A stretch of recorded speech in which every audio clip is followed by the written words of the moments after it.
Well, thank you very much, and thank you for the introduction. The Prime Minister this morning talked about Thailand as the geographic and logistical center of ASEAN. And Dean Garrett mentioned Thailand as the crossroads of ASEAN. And I think that emphasizes the importance of this panel on ASEAN infrastructure from a Thai point of view. Thailand's Deputy Prime Minister told the World Economic Forum last January that ASEAN will have a single market by the end of 2015. That single market encompasses 600 million people, as you've heard today, and is currently the third largest trading bloc in the world. That makes ASEAN both a formidable market and a formidable challenge.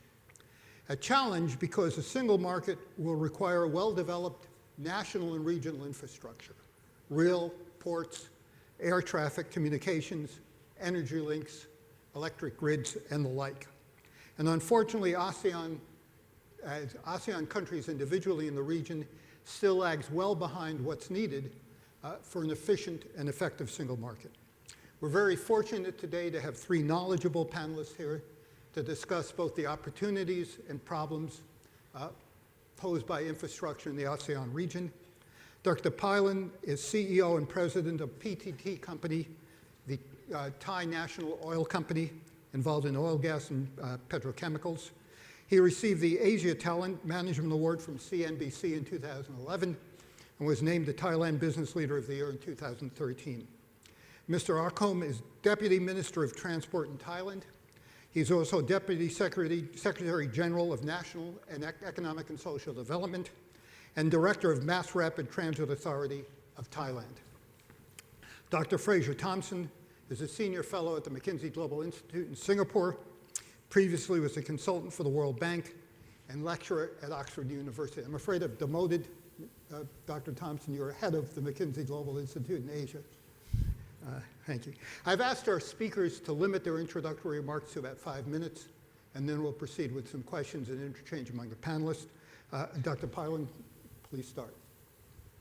Yes, thank you, Professor Fraser. When we talk about ASEAN, I would like to remind everybody that there's about 193 days to go before we become one altogether in the auspice of the ASEAN Economic Forum. Our company PTT, we are in charge of the energy security for the nation. We also aiming high that we are now changing ourselves into the ASEAN energy company in anticipation of this ASEAN Economic Forum. As we are preparing ourselves to embrace the change, we have been invest rigorously in all the 10 ASEAN countries. We are happy to say that now we have all our investment based in all the other 9 ASEAN countries. We invest heavily in Myanmar, in Indonesia, in Vietnam, and other ASEAN countries that you can name it. As we are looking at the ASEAN, I always, to make things easier, separate the ASEAN into 2.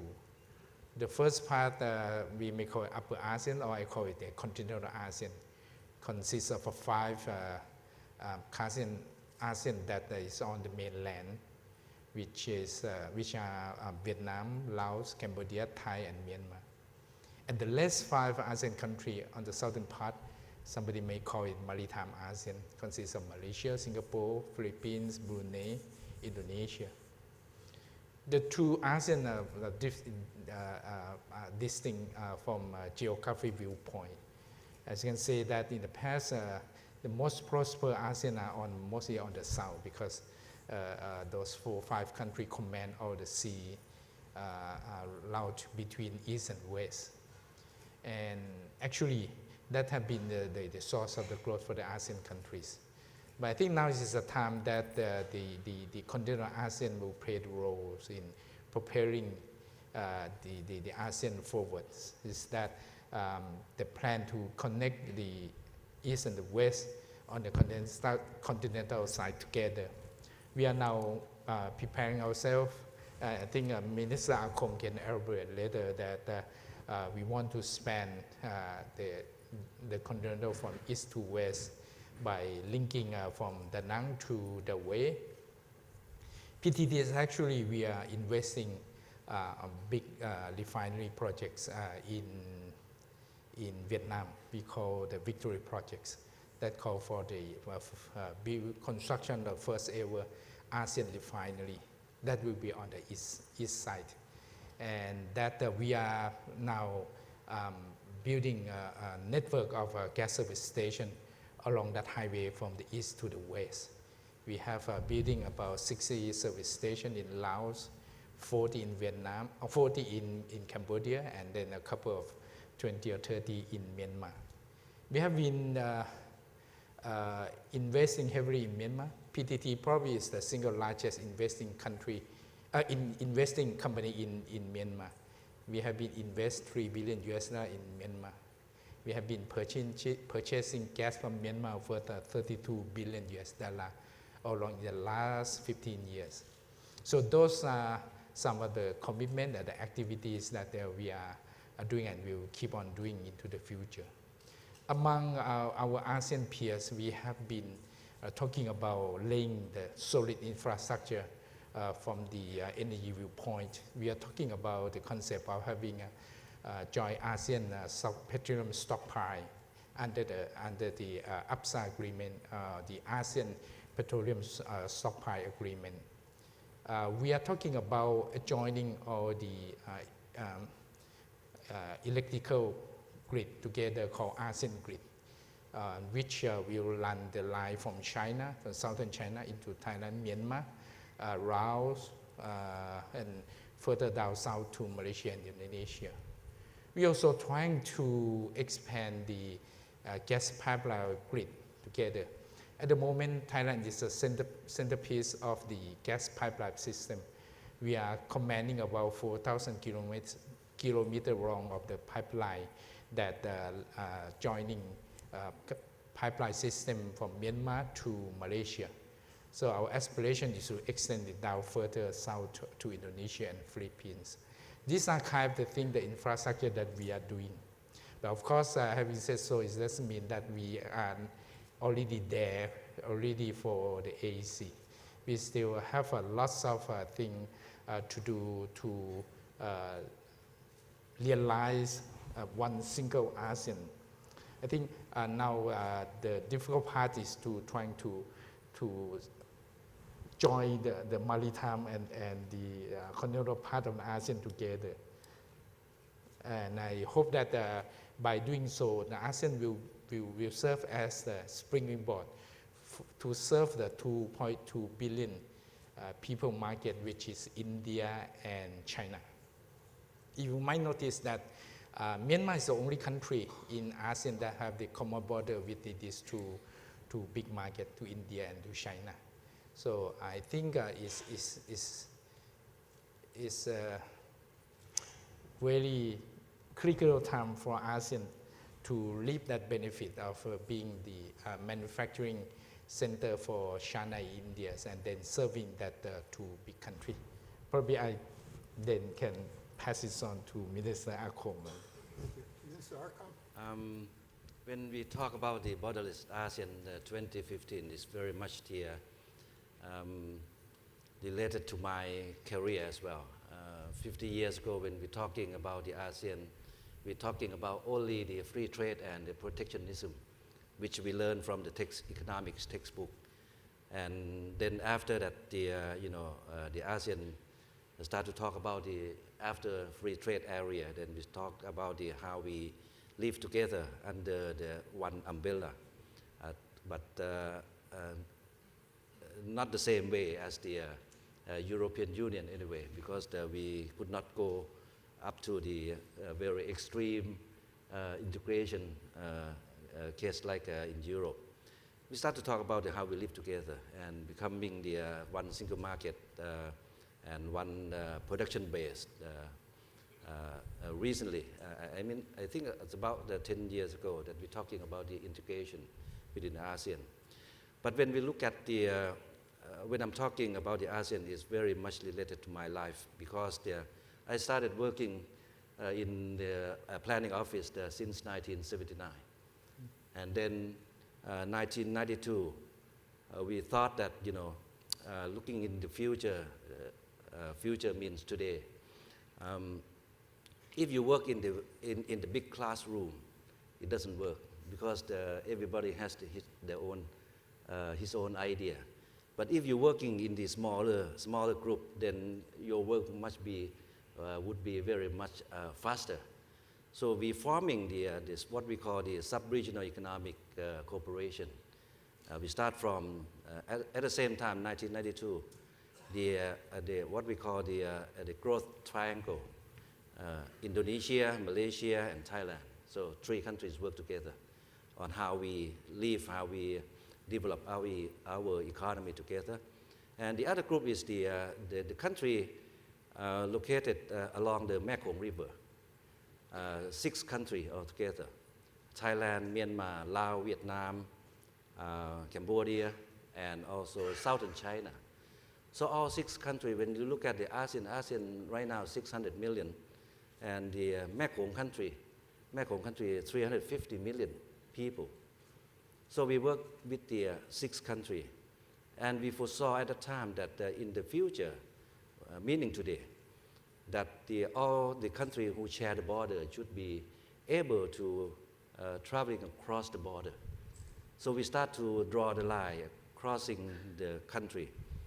At the beginning, we draw the line between the east and west. And after that, we call it the East-West Economic Corridor, running from the Myanmar, the western of Myanmar, to Thailand, to Laos, to Vietnam. This is one of the corridor. And the other corridor is the North-South Corridor, which is running from Bangkok to northern part of Thailand, to Myanmar, to Laos, and to China. So once after we draw the line, then what we're going to do? The first thing is how to connect this country by infrastructure. Construction of the road across the border is very important. No one believes that the people in this region can easily traveling across the country, which is happening now. There's a truck, there's a car from Singapore, driving from Singapore to Malaysia, to Thailand, to Laos, to Vietnam, and to China at the end. So with our effort in the past 20 years, then I think what we see right now will not be impossible. So we start from the construction of the infrastructure. And again, I was involved in this project. And now, because we are committed to the ASEAN 2015, One ASEAN, what is my job? My job is to make people in this region to travel easily, happily, and conveniently, you see. So how to do that? Then Thailand as a strategic location for the ASEAN, we start from how to introduce the new intercity rail link between the country. We have road already. We have road and bridges. In the past 20 years, we have only 1 bridge crossing the river. Right now, we have altogether 4 bridges crossing the river. But a road is not enough because the second reason is the logistic cost is very high. Because in this country, in Thailand too, 85% of the transportation is by road. How we bring the logistic cost down? Meaning is the shifting the road transportation to the rail mode. That's one of the reasons. Second reason is how we protect our environment. Changing the mode of transportation to more rail and more water transport, you can keep your environment clean. That's my job, okay? So first, the introduction of the new rail system to Thailand. But we still keep our 100 years old rail line in Thailand. It's not an antique, but we have to keep it in the good condition. Our existing is one meter gauge, like in Malaysia, 1 meter gauge, but the Malaysia already changed to 1 standard gauge. So Thailand has to change too. At the same time, you keep the 1 meter gauge for the not very high cost of the transport, but you have to also introduce the new system in order to connect with this country in ASEAN. So intercity within the country and crossing the country with the new technology of the rail line, okay, rail system. Secondly, 20 years ago, Professor Steve, you came to Thailand, right?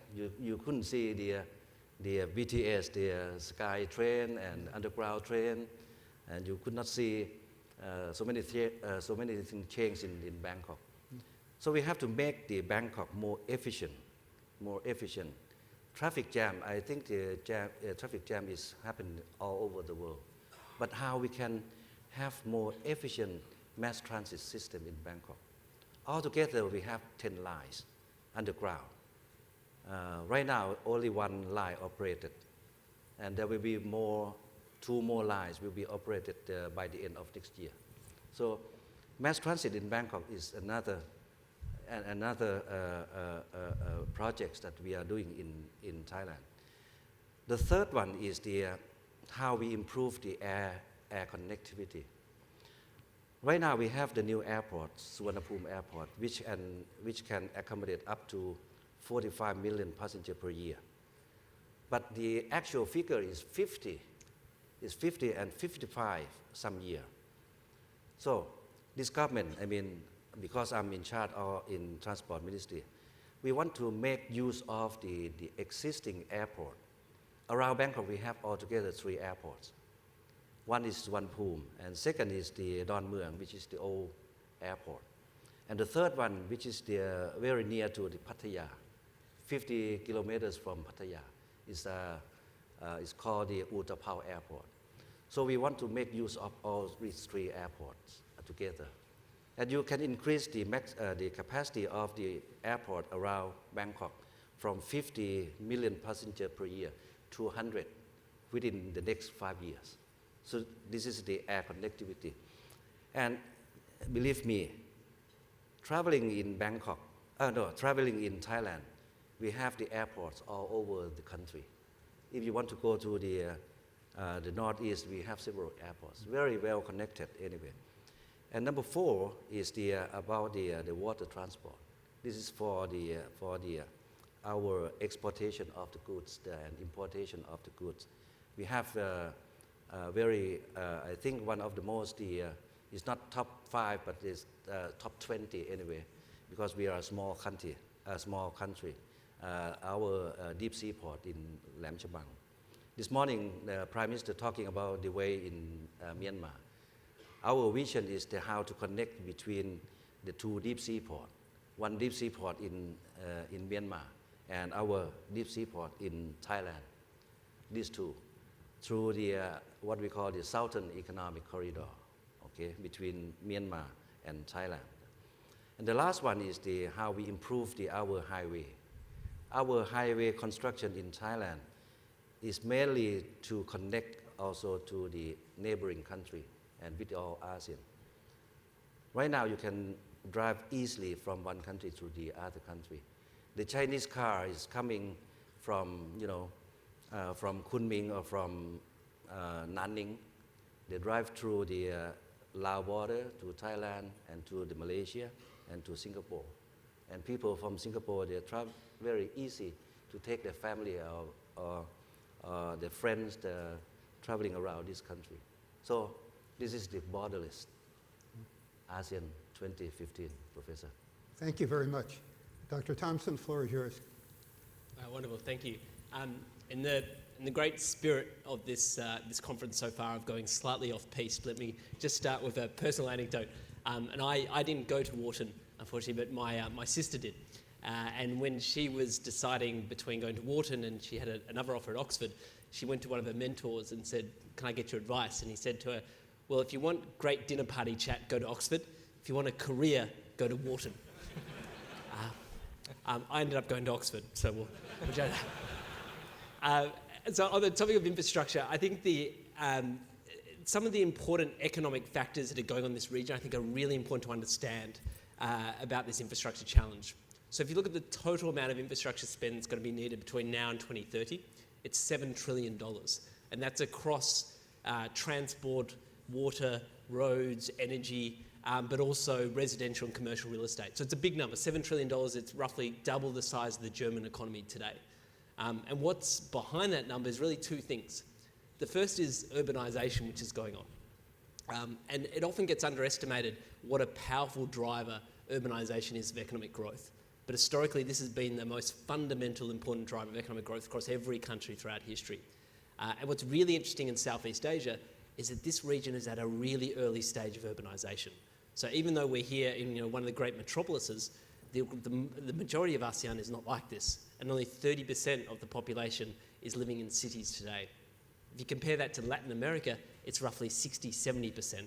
In Europe, over 90%.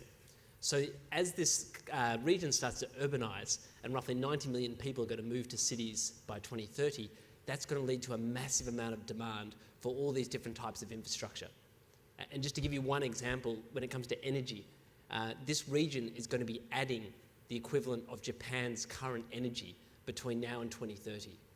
It's just so worth reflecting on that, just the size of the scope of demand that is coming online here at the moment. So there's going to be a massive need. And then the other thing I think is important to understand is that this region is actually starting for a bit of a deficit of infrastructure. Across most economies, you see that an efficient level of infrastructure is roughly 70% of GDP. So the stock is 70% of the GDP or economic output of that economy. There are some exceptions like Japan, which overbuilt, bridges to nowhere and so forth, but for most efficient economies, it's 70%. Now, if you look here in Thailand, for example, it's only about 50% the current infrastructure stock of GDP. So it's a big gap just to fill there. And Thailand's not alone. It's even more of a stretch in Indonesia and other ASEAN countries.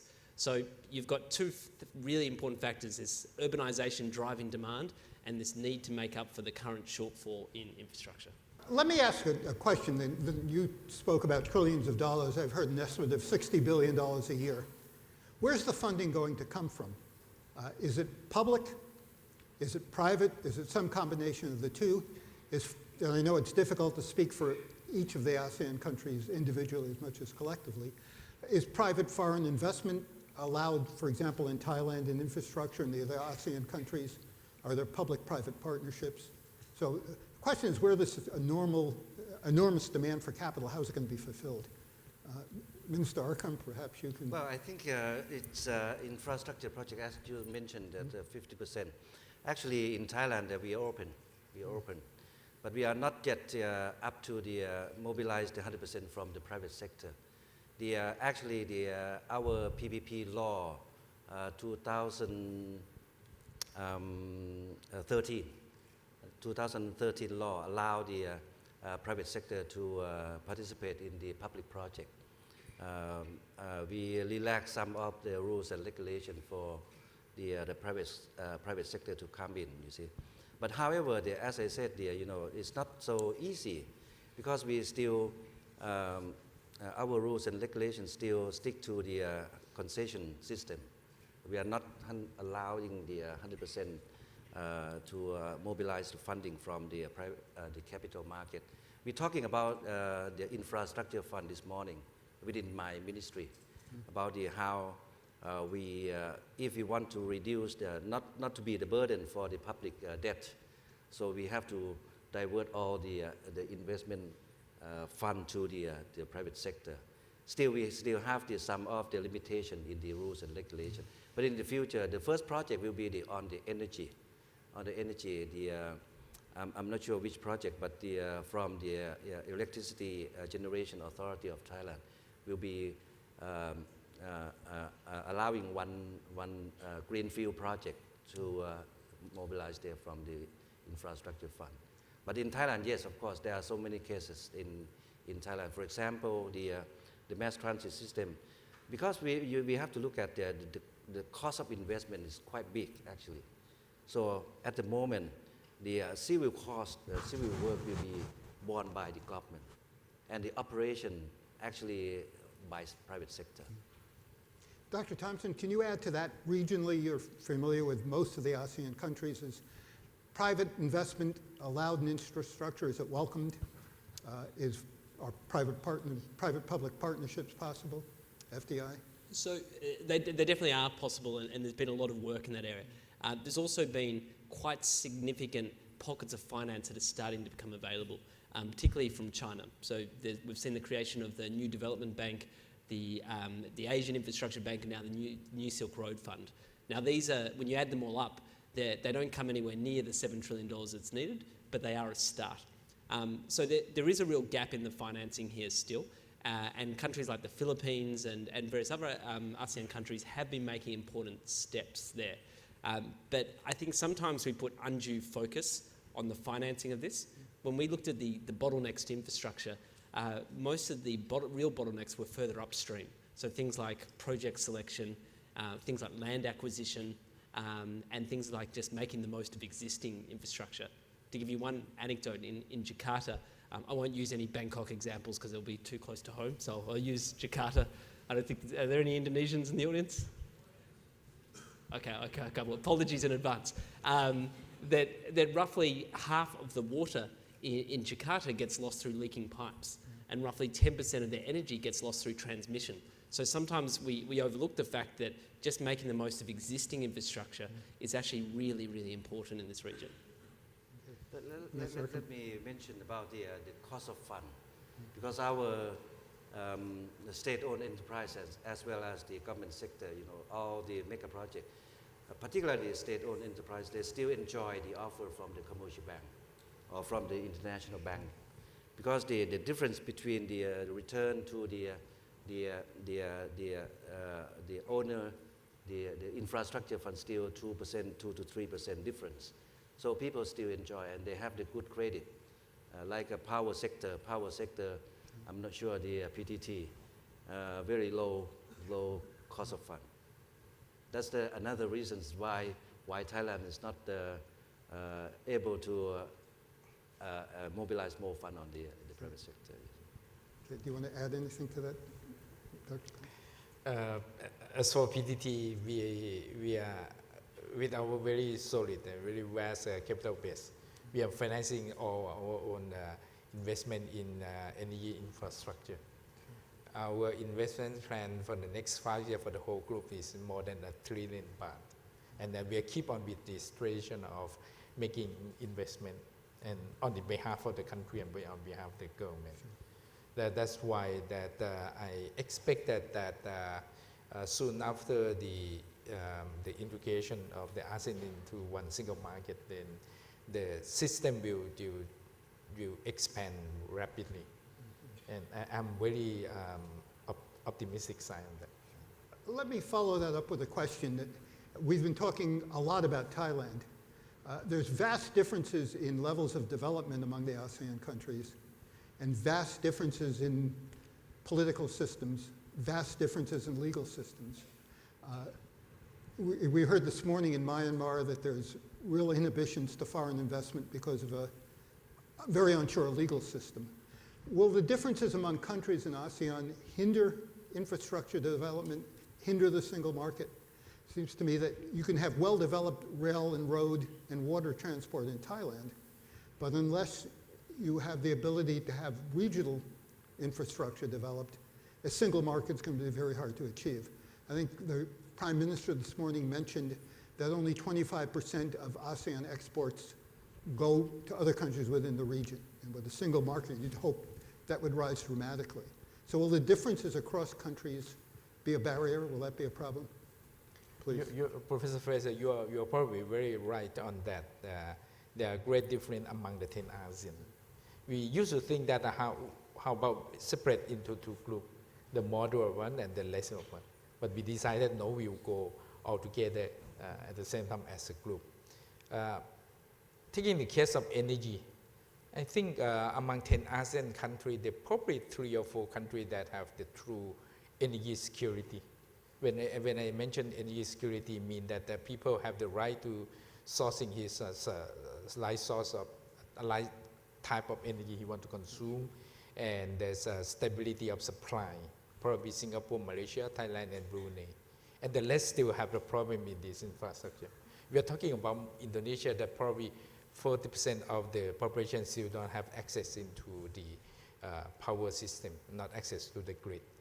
But I think if we still keep on with the tradition of having 10 different countries developed on this zone, I think we will never be able to bring the 10 into one single level field, single level. By adjoining into one, and that each country having responsibility to have its peer up to the same level, I strongly believe that is the only accelerated way to get everything done at the same level. I think in the case of the banks, I think in the case of the airlines, once we announce that there will be ASEAN airlines leading by AirAsia, for example, you see that immediately the business model spread throughout ASEAN, and then suddenly within a few years we see a lot more of the low-cost airline that assuming the same business model. Banks will probably be the same. And definitely we start to see that many ASEAN energy companies like PTT is starting to work together, and we are just learning together. I think one of the good things of having becoming one single market is that we stop to thinking that our peers in other nations is our competitors, but rather we are partners that we need to working hand in hand together, and then we'll promote, and then we'll standardize all the infrastructure altogether at the accelerated level. That's at least our feeling and what we can feel from the market. Let me ask Minister Arkham, if I can, how standardized is infrastructure across the region? You mentioned rail before. Are rail lines compatible across Malaysia and Thailand and the other countries? At this moment, I think yes, there's a train running from Kuala Lumpur to Bangkok using the 1 meter gauge. I think the rules and regulation on the cross-border facilities on the transport is not so much difficult. But we still need to negotiate about the standardization, particularly on the technical system. I mean, if we change, because right now we have the agreement between the Malaysia and Thailand, so train can run easily. But in the future, the system in China, and of course, if Laos and Thailand using the same technology, then it should not be difficult. Okay, but your point is I think the political system difference in the political system doesn't make any problems for the development in this region.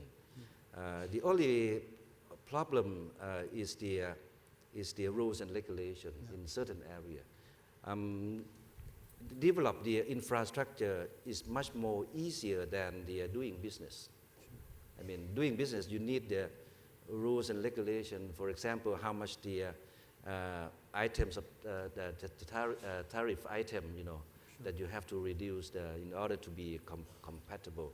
And you still need to think about what code, whether your judgment from your custom officer in one country to the other country, whether they are the same or not, you see. And also still you have the non-tariff barrier. Still standard and quality is one of the issues that we are discussing among the 20 countries. But when I mentioned about the infrastructure is much more easy because in this country, we have to look at the level of economic development. Surrounding Thailand is much more poorer than Thailand. So we have the South-South cooperation. So always, if you want to help them to develop, sometimes it's not only the soft loan, but we are giving free grant for the road construction. So many projects that we're helping neighboring country. We are not waiting for the World Bank and the ADB to help this country. Once we agree, then we help. So it's easy to negotiate than doing business. But if you're interested in raising capital commercially, doesn't the legal system, the regulatory system make a difference? If people are not secure about access to land, access to property, won't it be more difficult to raise capital for infrastructure projects? right now it's not so difficult. I mean, because our neighboring country is learning from Thailand as well. One of the infrastructure in the Laos, they raised the capital in Thailand, you know, in our capital market. So in Thailand, maybe we are slower than some other country, you see. Dr. Thompson, you look at Asia as a whole and ASEAN as a whole. Do you see much in the way of intra-regional cooperation? Is there much in the way of conversations among governments and cooperative efforts to deal with some of the infrastructure problems?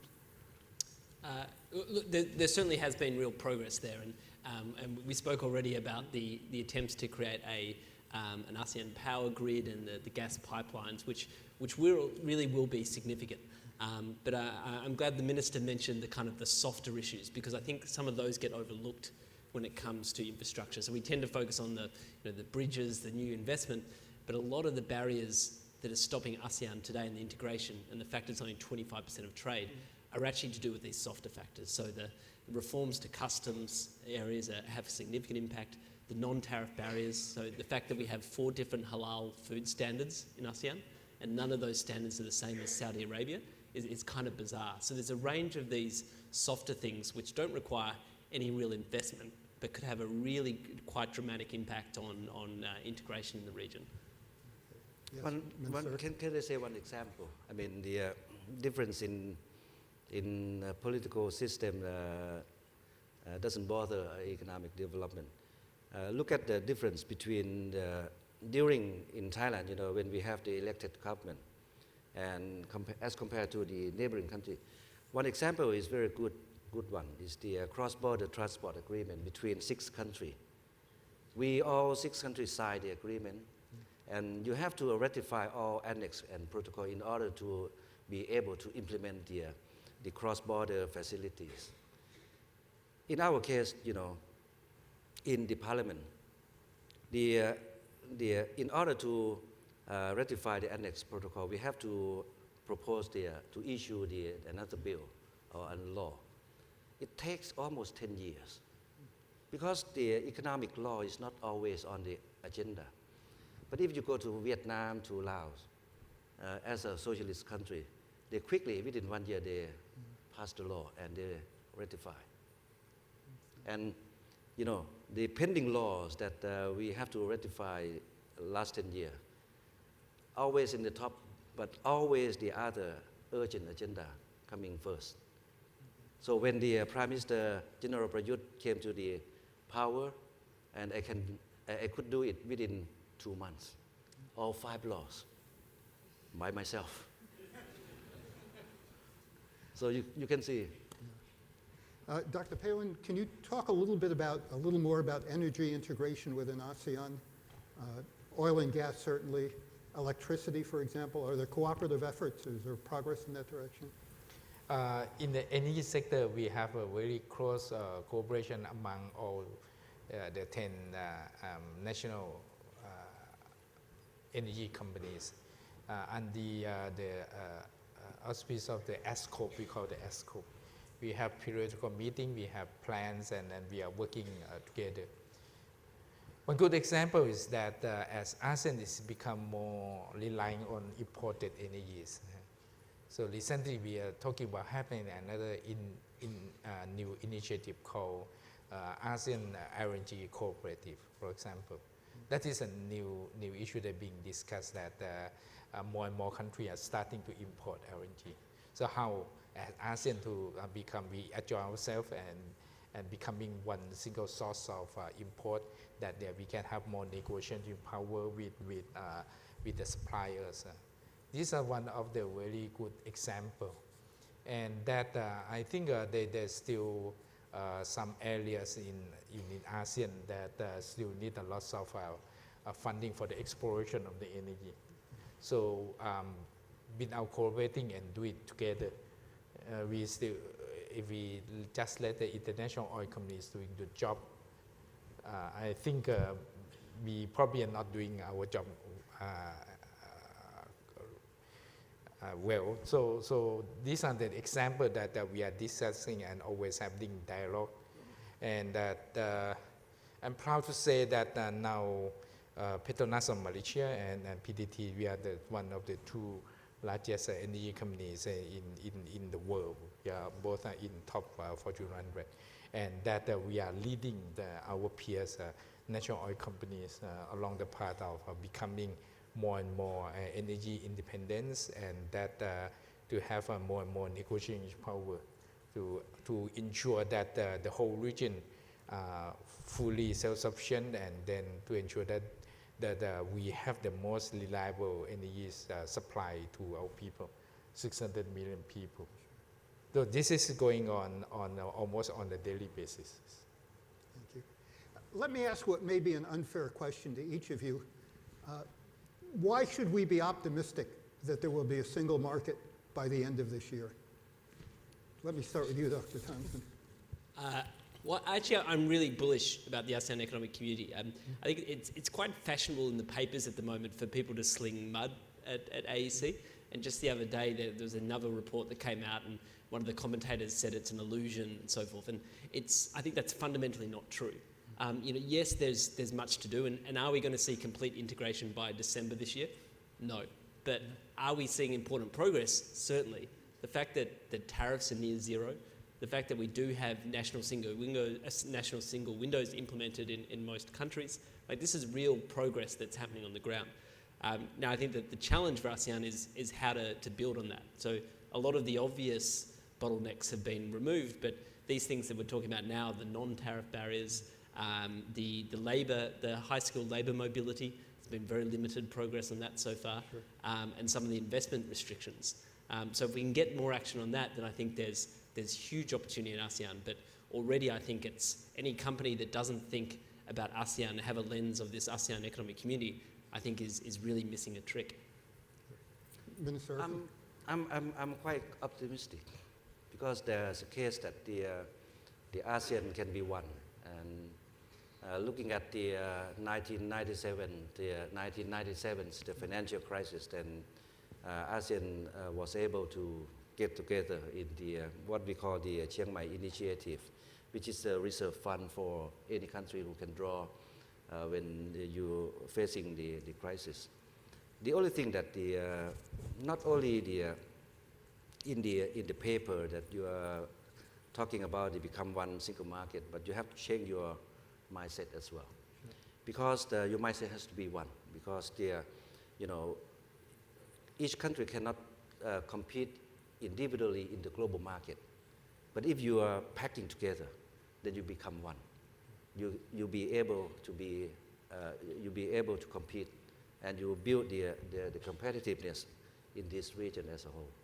And each country, you don't have to produce the same product anyway. Dr. Pine? Your question just reminds me of one old African proverb, which is said that if one want to go fast, go alone. But if you want to go far, you need to go all together. That is actually what we are doing. Today is, for example, the cooperation between among the ASEAN national oil companies. We are investing even outside ASEAN.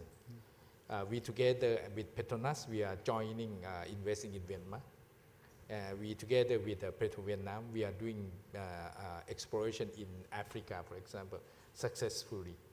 These are kinds of the example that I can list hundreds of it, that doing it alone is not, probably we will not be able to come this far. But doing together, and that we are going to do together more once we become single market, we will create a really pushing a helping hand that will propel ASEAN forward more, even faster than what we have been experiencing in the last 10 years. Well, let me thank each of the panelists, and please join me in thanking the panelists for very stimulating and interesting questions.